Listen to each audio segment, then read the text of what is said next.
To grow, we need to be ready to adapt and change. So, some more good news is now Be the Good. Same positive vibes, just a name all my own. Be the Good is all about people doing good in the world while following their passions. Good for their own souls and for others. I'm Kate Cherichello, and welcome to today's episode. Let's spread a little more goodness in the world. Today's guest is Noreen Eddy. I'm so excited to talk to her, and we know each other from that audition world of years past. But Noreen is such a multi-hyphenate. She is an actor, a hand model, a writer, a mom, a wife, and on top of all that, and I'm sure I'm missing things, a very decorated Irish step dancer and instructor. I mean, the list goes on, and that's something that I've so loved with this show is just really showing people that being a multi-hyphenate it's not only getting more normal, it's embraced now. Like, you don't have to just do one thing. And Noreen is such a great example of that, because she is also going to talk to us today about her blog, our2family.com, and everything that she and her husband have been doing with home renovation, home buying, and all that fits into those categories. If you are buying a home now or in the future, if you're renovating, or if you have any kind of interest in living in a home, get to that website ASAP. You will be pulled in. I was just telling Noreen, I've become obsessed with it. I love her writing style. She found a way to make all these very complicated ideas of home ownership really digestible and funny. I found myself laughing while I was reading it. So anyway, I am getting way ahead of myself, but Noreen, thank you so much for being here today. Thank you for having me. I'm so excited.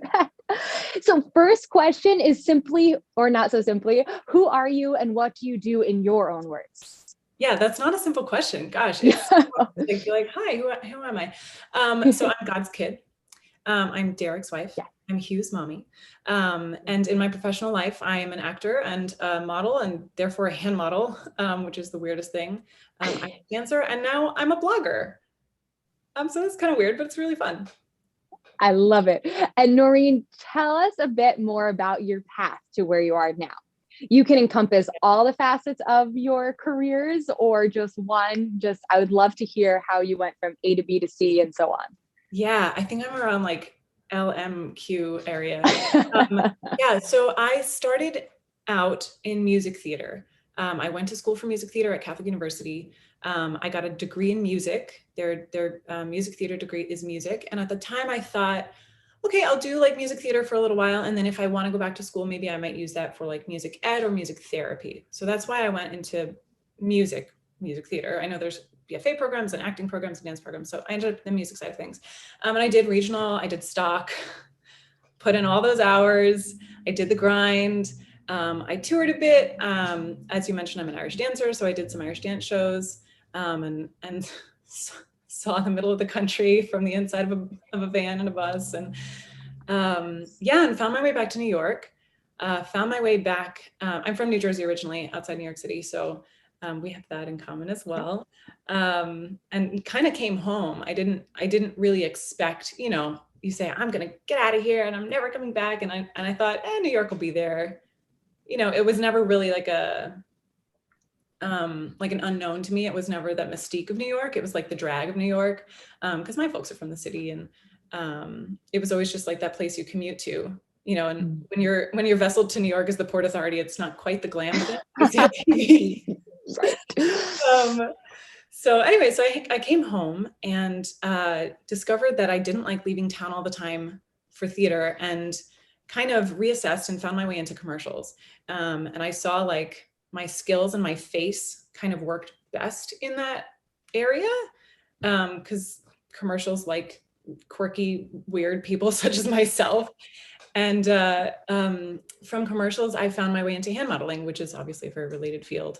And it was a total accident. And so from hand modeling, so commercials, any actor really would tell you, and I'm sure you would attest to this, that your income can either go up or it can go down, and you don't know when. We were talking about this before we started, like you don't know when all the effort you're putting in is going to pay off, if it will. And I've had really good days and I've had really bad days, as we all do. And I always thought, like, wouldn't it be so cool to have a steady stream of passive income? Like just to pay for class. That's all I wanted to do was like pay for class. So I always had real estate in my head. I grew up in a fixer-upper. My dad is a carpenter. My parents moved out of the Bronx when they first got married in the 80s and moved to Jersey and bought the ugliest house on the nicest block.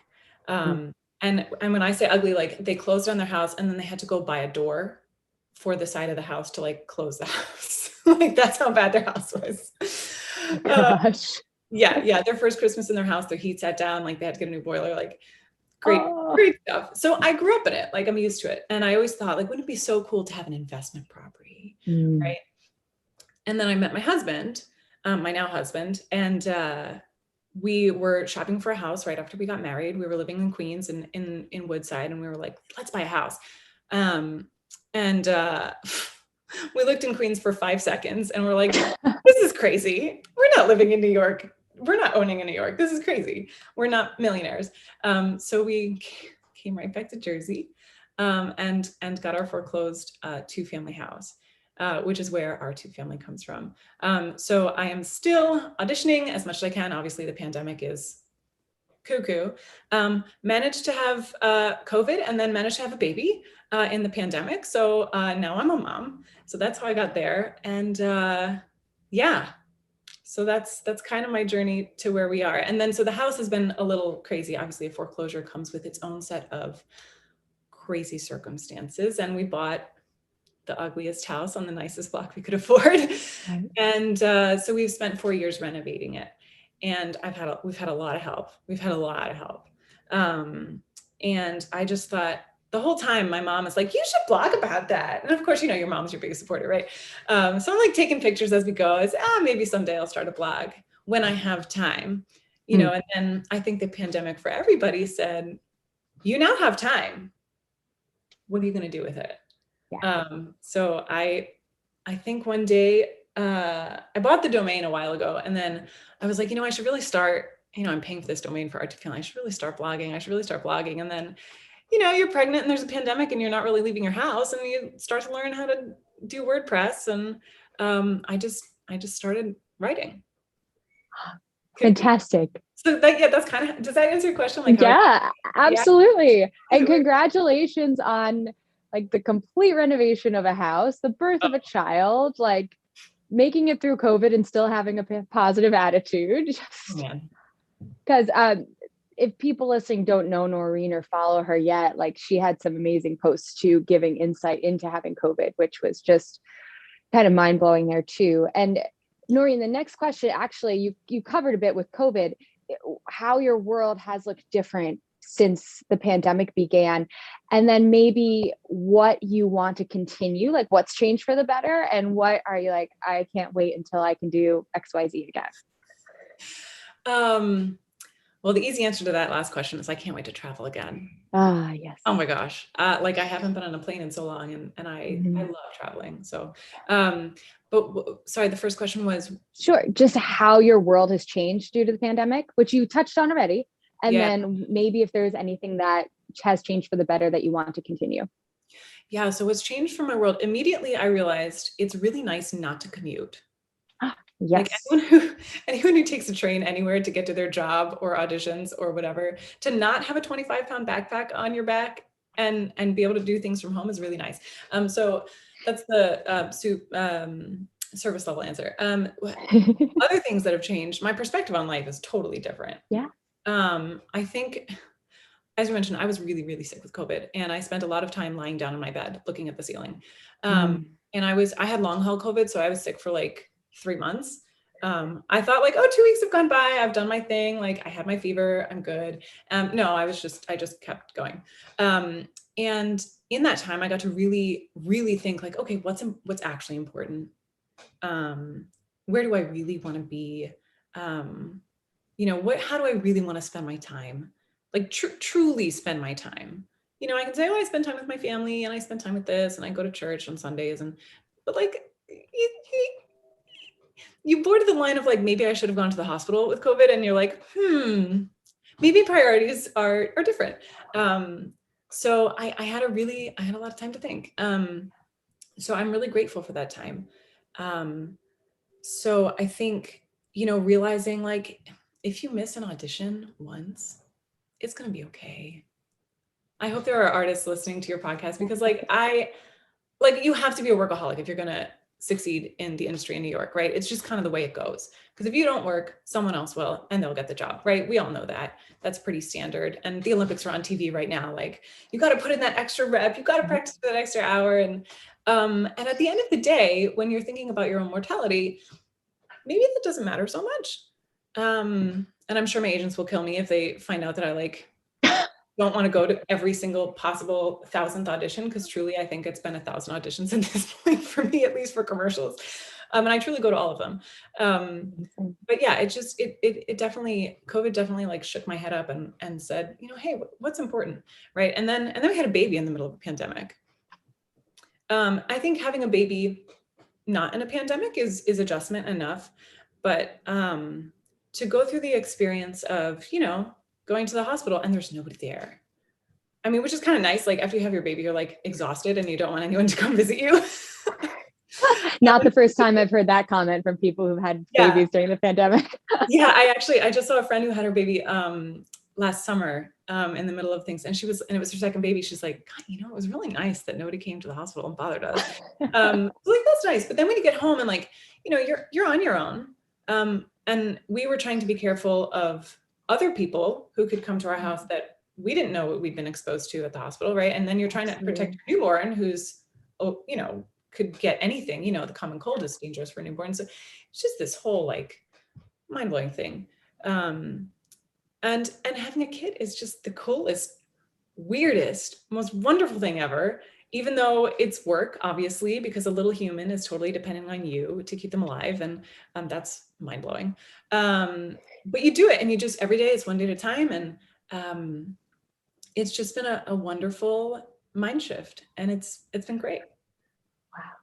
That's wonderful. That's wonderful. So Hugh's how old now? He's 6 months. It's great. I think it's more fun. The first 2 months, I will admit, and I think any new parent would agree that the first 3 months are really hard. Can imagine. There's the sleep deprivation thing. And I think it's not that you don't get 8 hours of sleep in a 24-hour span, it's that you don't get straight sleep. There's consecutive sleep. I think that's the part. That's the part that made me feel like I was drunk all the time. I don't know about anyone else. I don't know how people do it. You do somehow. You just do it. And you and your partner just kind of I don't know how anybody does this by themselves, but you just kind of prop each other up and rely on your tribe when you need to, and call your mom. Hopefully your mom or your dad is around, or someone who's done this before. My brother and sister-in-law have 2 kids. So they were a great support for us. You just find people that support, and you just get through it, and you eat a little takeout, and you eat a little pizza, and you get through. Well, that's such a great example of what my next question asks, which is examples of goodness. And I feel like that's one, having that support system, getting through all that you've got through. The whole premise is good news. So examples of, through your knowledge in the whole construction and renovation world, where have you seen others succeed through you helping them through this world, or you yourself in your memories of learning from your dad or learning from others, where you really felt like, oh, I'm succeeding through this, or I can help my own family through renovating, or someone else through the blog? Yeah. Okay. So a couple of examples. So one, we have been victim to so much generosity of time in our house. My dad, I don't know why, maybe it's the I can't sit still thing, that grown men in their 60s, but if we were working on a project and we told my dad when we were working on it, he would be here, balls to the walls, 8 o'clock in the morning, already on a second cup of coffee on a Saturday after having worked the full week. Wow. It's really something to behold. And there's something about these tradespeople, tradesmen, tradeswomen, that they can't not, they just have to come play, And so when we did our second floor, for example, we were going to hire it out. This is a funny thing about our house. Derek and I said, when we were first buying a house, we're like, we don't want a fixer upper. It's on paper. We like wrote down a goal and said what we want in a house. And right at the bottom of the list says, we don't want a fixer upper. And we laugh at that. Anytime we like kept that piece of paper, it's like a piece of stuff. We're laughing at ourselves because this house is truly, as my brother put it, a fixer upper. Fixer upper. And so we were going to do the second floor, right? And so we got contractors to come in and have a look at it, right? Because there was a kitchen that was, it's not even on my blog yet. Like there's so much that I need to explain about it because it was so bad. And a bathroom. So we were going to like rip out a kitchen and a bathroom. And we got some estimates and they were healthy numbers. And I said to my dad, I was like, Dad, how hard would it be to just do it ourselves? And he's like, all right. And so for the next, I guess, 3 months, my dad just came over all the time and helped us. Wow. Out, like literally down to the studs in some spots. The bathroom was totally down to the studs. We renovated the entire apartment upstairs. New flooring, the bathroom, like I said, it was top to bottom. The kitchen, new ceiling, like a couple of new walls, like cabinets, like it was crazy. And not only my dad, but his bestie, who just happens to enjoy taping, which is like if you put the walls up, like the sheetrock goes up, right? And then there's the muck and the tape that goes in between the boards to make it flat, right? To make it smooth. He just really likes taping it. He's like, oh, it's for me, I'll be right over. They came to my house like all the time, like literally every Friday, Saturday, Sunday. And I couldn't believe that someone it's not their dream. It's not their dream. It's our dream. They were like, we want to see you succeed. So can we come over? They're like two grown men in a sandbox playing with like, ducks. And gosh, it was really something. We had to do a staircase. That would be the advanced version of home renovations. Like I wouldn't have done that unless my dad was around. Like a staircase is a serious deal. And we like picked a date. I had to go to a bridal shower that day. I was a bridesmaid. Okay, funny story. So it was on a Saturday. We picked staircase day, right? So we had ordered the staircase.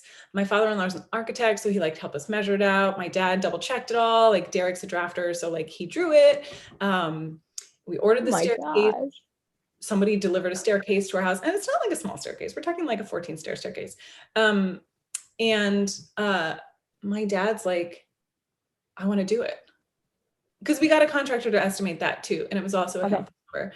And he's like, no, you're not paying that. I'm coming over. I'll get my friends. So here we are.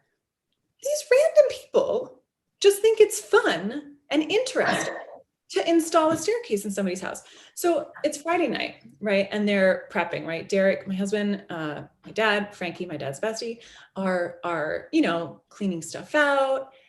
And I said, I got to go set up for the bridal shower. I'll be back in an hour, whatever. So I go to set up for this bridal shower. I'm decorating, crepe paper and setting up chairs and whatever, and plates and napkins. And I come home and the door opens slowly. And I'm like, what is going on? And they each have this shit-eating grin on their faces. And they're like, they had ripped out the whole other staircase in the hour that I was gone. I was like, what? I said some other words than what on earth. But like, I actually couldn't believe they were so excited, like kids in a candy shop. Toy. So excited. Like, when Mrs. Doubtfire, at the end of Mrs. Doubtfire, Robin Williams hops over the table and like has all of his stuff, help us on the way, dear. Like that is what these guys were like to go to the staircase. It takes a sincere amount of generosity of heart to do something like that for someone else's house. And they all just showed up. So the next day they all show up. They had the staircase installed before I left for the bridal shower. They were like so pleased with themselves. They were pleased as punch. It was crazy. Yeah, that's just one case in point of right? Okay, after this airs, you're going to be getting messages from total strangers being like, can I have Frankie and your dad's phone number? They're so funny, but they were saying like some people play soccer on the weekends. Yeah. And like, some guys get out and do, whatever at the VFW. I don't know what men in their 50s and 60s do with their time, but like, they just like to work on their houses. Wow. Um, Wow. yeah, it's pretty cool. So we are determined to pay that forward. Now our skills are not quite as sharp as theirs are. But if there's a friend in our world or family that need help, we're like, please, can we help you? My brother ripped out his bathroom a couple years ago, and we were like, we'll be there. You want us to help you with your bathroom? We are there. Amazing. It's kind of I guess it started with my grandfather. So my dad is like I want to say fourth or fifth generation carpenter, fifth generation, I think. Oh, wow. Grandfather's carpenter as well. And when I was a kid, we would like wake up on a Saturday, right? And we knew that my grandfather, Huey is his name, we knew he'd be coming because my mom would have special Coca-Cola in the cabinet for him. And we'd wake up on a Saturday and the jelly donuts would be there fresh from the bakery. A Jersey bakery, right? Yeah. The Yes. bakery. And so we'd be like, oh, granddad's coming. And whatever we would be working on in our house, he would be there. He would have his baseball cap ready to go. At 7:30, he'd roll up in his car, have his coffee, and at 8 o'clock, boom, the coffee cup hit the table. Let's go. And whatever the project was, whether it was installing a window or siding or all the crazy things that my father's done to his house, my grandfather would be there. So I think it's just normal for us to just go along and just help other people with their house projects. I love that so much. Yeah. And you learn, like, the more you volunteer for other people's stuff, like the more you learn about how to do things. You can YouTube your face off and you can read my blog if you want to, but you're going to learn it hands-on. Derek knew nothing about carpentry or, very little about house stuff. Like, he'd owned a house once before, but very little about like home renovations. And now he's excited to go shopping for tools. He's like got all the skills that my dad is teaching him. And because if you watch and you learn and you listen, like there's so much to know, but you can really, really learn it from just people if you just volunteer to help them. Oh my gosh, yes. Yeah. The skills, the human connection, just all of it. Yeah. So, and the good that I hope that we're doing, quick story, my friend from college that I had not seen for probably 10 years. I guess it's been a long time since I've gotten out of school. My friend from college, I hadn't seen him in years. So I'm at a wedding. And what are you doing? How's it going? What's new? Oh, we just bought this 2-family house. We're renovating it. We're going to rent out the second floor. And he's like, that's so cool. That's a really good idea. Didn't see him for 3 more years. Fast forward 3 years. He and his wife bought a 2-family house. And they just fixed the bathroom. And I posted my blog recently on Facebook, and his wife commented on the thing. She's like, if it weren't for you, we wouldn't have gone and bought our 2-family house. You guys inspired us. It was like totally mind-blowing. It was an offhand conversation. It wasn't a long conversation. But we had explained, like it helps, pay your mortgage and your taxes. New Jersey taxes are very high. So it just kind of helps that we're not like going to Hawaii on this money, but we just wanted something that would help us with a stream of income. And they're like, you totally inspired us. I was like, what? How cool is that? So you never know when you're going to inspire someone. Yes. Yeah. Wow. Truly. Yeah. So hopefully that's a little bit of good we're doing in the world. Yes, absolutely. And I love what you said too about just that you are now making such an effort to pay it forward. And I wish that if we all did that, think about how much better the world would be, right? If we all just did an ounce of that, right? So I love that. Yeah. And I think that's kind of what the blog is also. I was talking with a friend at another wedding. I guess I see my friends at weddings. I was talking to her and she's like, yeah, you bought a house and our other friend bought a house and you have your family to fix it. But my family doesn't know anything about houses. I don't have that. I don't feel like I could do that. And I said, no, you have me. We'll help you. And I thought, not everyone has my dad sitting around with his truck full of tools being like, I want to help you. And for our, the millennial population, we get a bad rap for having too many lattes and avocado toast. But like, I think the problem is like, we weren't told to go mess with stuff on the weekends in a house and like, tinker with an auto in our garage, an automobile in our garage. Like, we were told to go to college and we were told to do your studies and follow your dreams. And that's great. I tried that. And I'm still doing that. But I think, there's a bit of a disconnect in how to buy a house and how to manage your finances and how to fix a random thing in your bathroom. When we first bought the house, I got home from the city one night. It was like 9:30 at night and I'd had a long shoot day or something. And I come into the house and Derek has the entire toilet in pieces on the dining room floor. Now, this is when we have 3 bathrooms in our house and only one of them worked when we bought the house. And I said, Derek, what are you doing? He said, I'm fixing it. What? You're doing what? Right now? Like, this couldn't have waited till the morning? Just thought. But he, true to his word, he fixed it. But, there's a bit of a disconnect of like, how do you fix stuff in your house? How do you just change out a light fixture? Like, once you know what you're doing, it's not that hard. First tip, turn off the electricity, but like, it's too hard.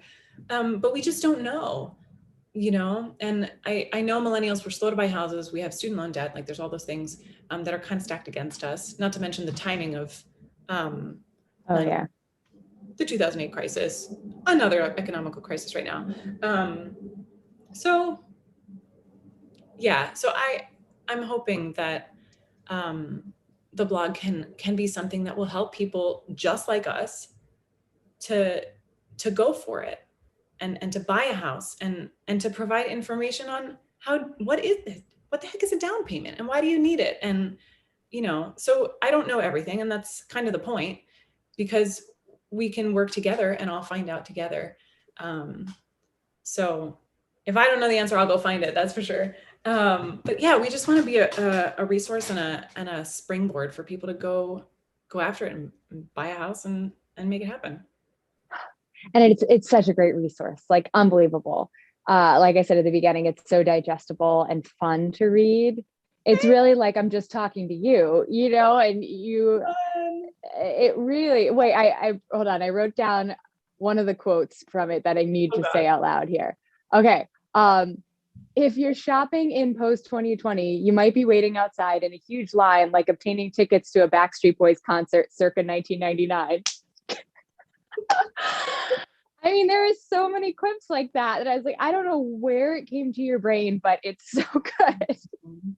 Just to lighten it up, because I feel like any other article is, this is how you do a mortgage. This is how you do this. And again, your unique perspective of just having gone through it, being that, what do you call it? MidLife millennial, older millennial, middle-aged millennial. Middle-aged millennial. Day, I was like, that's me. I'm a middle-aged millennial. I know it sounds really scary when it's said like that. Yeah, everyone thinks millennials is like 20 somethings, and I'm like, we're not. If you look at your definition of millennial, like we're not in our 20s anymore. Yeah, totally. Yeah. I define millennial as like born almost in the 80s and remember the 90s or remember the 90s, right? So if you're looking around saying, why is everybody wearing bike shorts? That was a thing in the 90s. You might be a millennial. I've said that so many times often. I'm like, 1992 is back in full force. It's bonkers. Yes. It's bonkers, except the hair's a little better. Like the 90s hair. Yeah, that's a good point. It was a choice. Yes. Yeah. I was reading an article on CNBC, and it was, again, why aren't millennials buying houses? Middle-aged millennials are starting to buy houses. So yeah, I kind of identified with that definition. I try to keep it fun. So writing, I never thought of myself as a writer. Never. I'm studying the lines. I produce the lines that the writer wrote. I'm not that writer. And I realized that I have been journaling daily. In the middle of the pandemic, mostly, like most people, I've been cleaning out my house because what else do you do but get rid of things when you're staring at it all the time? And I realized I've been journaling every day for the better part of 15 years. So I've been writing every day. Not good writing, but just, journaling. Anyone who's done The Artist's Way, I'm sure has pulled out a journal. It's a great book. So good. And during my COVID, during my nice jaunt with COVID, I started writing like what I was going through and how it was going, and ended up posting a couple times on Facebook, and people are like, you should keep writing. And people other than my mom said I should keep writing. And I was like, oh, maybe I should keep writing. So truthfully, every day, for a while it was at 6 a.m., but now, because I'm able to work out again, it's at 7 a.m. I just sit down and write, or work on the blog and try to like understand technology, which is always a challenge because I may be a millennial, but it's middle-aged, right? So yeah, thanks. I don't really know what to say other than thanks. It's comical because my house is comical. Like when we bought our house, it was like, I can't believe we paid so much money for this. Like if you look at some of the before pictures on our website, like they're real bad. Done amazing work. You just have to laugh at yourself. Otherwise you're going to cry. My mom told me that she says you can either laugh or you can cry. So you may as well laugh at it. When you're like, why is that pipe leaking? Just laugh, go for a beer, come back, reassess. So yeah. That's such a great, because my final question for you, is there any quotes that you find yourself saying, especially to get through these renovation times? And that's such a great one right there. Are there any others you want to leave us with? Yes. Okay. So this is a story, of course. I love it. So as you know, I'm an Irish dancer, right? And Irish dance teachers are strict, would be a kind way of saying it. Lunatics in some cases. And I have had some wonderful, fabulously wonderful, slightly crazy teachers, as we all do in our lives. Anyone who's watching the Olympics right now can probably say like, oh, that coach is crazy or whatever. So we have our workshop teacher come once a year growing up, from Ireland.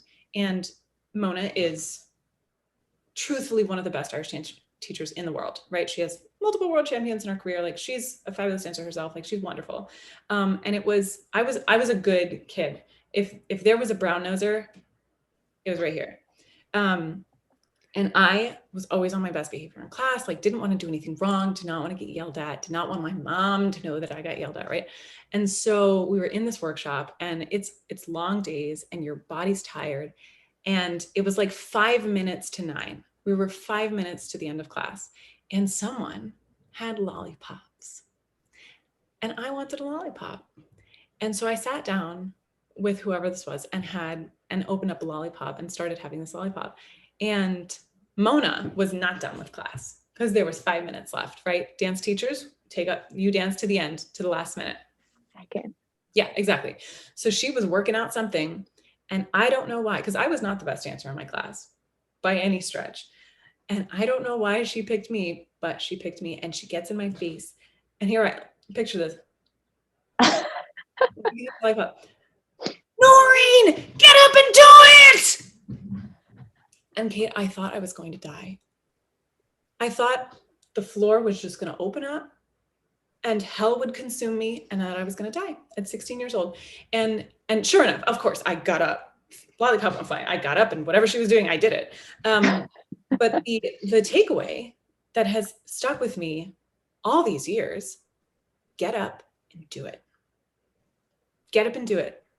If you want to start a blog, get up and do it. Just get up and do it.